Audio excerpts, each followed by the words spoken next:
As soon as we realize that we are not the controller, the proprietor and enjoyer of this material world or this material body, and when we admit that we are merely insignificant, eternal servants of Krishna or God, then our true ego or real eternal identity will manifest. And our ego will give us and such an ego, pure ego, will give us great pleasure. So this is, it sounds easy, it's just a snap of a finger. Just realize our insignificance. Anoraniyan Mahato Mahiyan. We're anu, we're an atomic particle of consciousness. If you want to stagger the mind for a moment, just think. We are jivas, jivatmas, living beings, living souls, and we're inside this body. So there's maybe 12, 15 people here.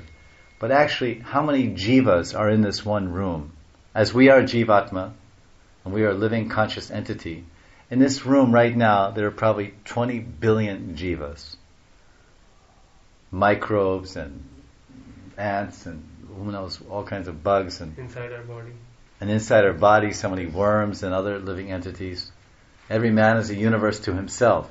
The macrocosm within the microcosm, they say. So above, so below. The body itself is the universe, and the heart is the sun planet.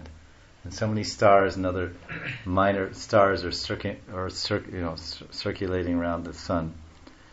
So the sun is driving on this universe, and the heart is driving on the universe of the body. So there's millions and millions of souls inside our own body. It's inconceivable.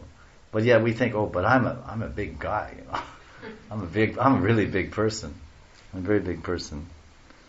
So this is to realize that we're insignificant. That I'm simply one insignificant servant of the Lord.